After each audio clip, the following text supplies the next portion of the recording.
Hi foodies! అందరెలా ఉన్నారు? బావున్నారా? ఈరోజు మనం పచ్చి పిక్కలు వంకాయ కర్రీ ఎలా చేద్దామో చూద్దాం రండి.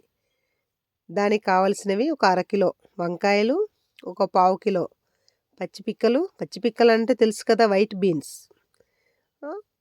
ఒక 5, 6 టమాటా, ఒక 3 ఉల్లిపాయలు, కొద్దిగా కరివేపాకు, ఒక 6, 7 పచ్చిమిర్చి. అయి తాలింపుకి. ఇప్పుడు కడాయి స్టవ్‌లో పెట్టుకున్నాము. ఆయిలేసుకున్నాం. ఆయిల్ వేడయింది. ఇప్పుడు మనం ఆనియన్స్, టమాటా ఇదంతా కట్ చేసి ఉంచుకున్నాం కదా! అప్పుడు ఆనియన్స్‌ని ఆయిల్‌లో వేసేద్దాం. ఆయిల్ వేడయింది. ఆనియన్స్ వేసేసి కొంచెం గోల్డెన్ బ్రౌన్ కలర్ వచ్చేటట్టుగా వేయించాలి. వేయించుకున్న తర్వాత గోల్డెన్ బ్రౌన్ కలర్ వచ్చేసింది. ఇప్పుడు మనము టమాటా ముక్కలు కట్ చేసి ఉంచుకున్నాం కదా! అయి దాంట్లో వేసేద్దాం. వేసేసి ఇప్పుడు టమాటా ముక్కలు మనం పచ్చిమిర్చి, కరివేపాకు ఇయన్నీ తీసుకున్నాం కదా! ఇయన్నీ ఒకసారే ఏసేద్దాం. ఏసుకొని కాసేపు ఆ టమాటా ముక్కలు ఆయిల్‌లో మగ్గాలి. ఆయిల్‌లో మగ్గాలి. కాసేపు వేగనిద్దాం. వేగనిచ్చి ఇప్పుడు మనకు కూరకు సరిపడంత సాల్ట్ మనకు పచ్చి పిక్కలు, వంకాయ కూరకి ఎంత సరిపోతుందో సాల్టు దాన్ని వేసుకుందాం. ఎందుకంటే మనకి టమాటా ముక్కలు త్వరగా మగ్గాలి.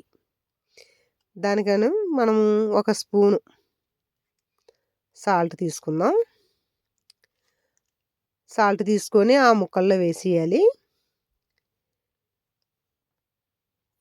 ఆ ముక్కల్లో వేసేసి కాసేపు అలా కలుపుతుంటే టమాటా ముక్కలు మగ్గుతాయి త్వరగా.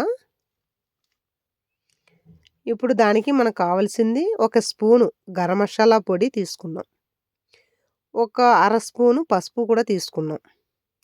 టమాటా ముక్కలు మగ్గాయి కదా! ఇప్పుడు ఆ టమాటా ముక్కల్లో మనం తీసుంచుకున్న మసాలా ఒక స్పూన్ తీసుకున్నాం కదా! దాన్ని వేసేద్దాం. వేసిన తర్వాత మనం ఒక అర స్పూను పసుపు తీసుకున్నాం. ఆ పసుపును కూడా దాంట్లో వేసేద్దాం. పసుపు వేసి ఇంకా ఒకసారి అలాగా మసాలా, పసుపు స్మెల్లు పచ్చి వాసన పోయేదాకా లైట్‌గా వేయించాలి. తర్వాత ఒక ముప్పావు స్పూను కారం వేసుకొని దాన్ని కూడా లైట్‌గా పచ్చి స్మెల్ పోయేటట్టుగా వేయించుకోవాలి. ఇప్పుడు మనము వంకాయ ముక్కలు కట్ చేసి ఉంచుకున్నాం కదా! దాన్ని దాంట్లో వేసేద్దాం. వేసేసి ఇప్పుడు మనకి మసాలా, ఆ వంకాయ ముక్కలు అదంతా కలిసేటట్టుగా బాగా కలుపుకుందాం. అయితే మసాలాలో బాగా మిక్స్ అవ్వాలి. కలుపుకొని మూత పెట్టేద్దాం. ఒక 5 నిమిషాలు మూత పెట్టి 5 నిమిషాలు పోయాక ఒకసారి ఓపెన్ చేసి ఒకసారి మళ్ళీ కలుపుకుందాం. ఎందుకంటే మనకి అప్పుడప్పుడు మధ్య మధ్యలో కదుపుకోపోతే అడుగు పట్టేస్తుంది.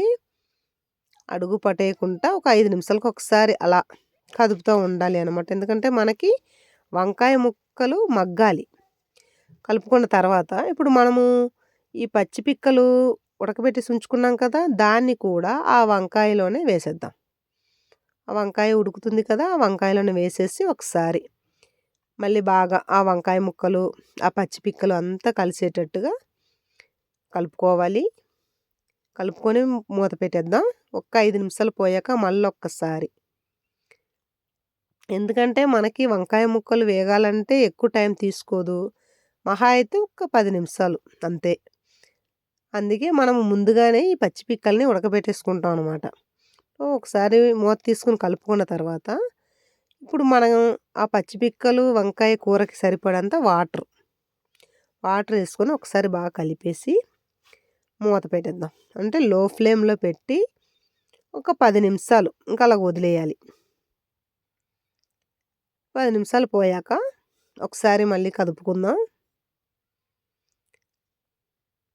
నా వీడియోస్ మీకు నచ్చినట్టయితే లైక్ చేయండి, షేర్ చేయండి, సబ్స్క్రైబ్ చేయండి. బెల్ ఐకాన్‌ని క్లిక్ చేయండి. అంతేనండి. పచ్చి పిక్కలు, వంకాయ కూర రెడీ. మీరు కూడా ఒకసారి ట్రై చేయండి. ఎలాగొచ్చిందో టేస్ట్ చూసి నాకు కామెంట్‌లో పెట్టండి.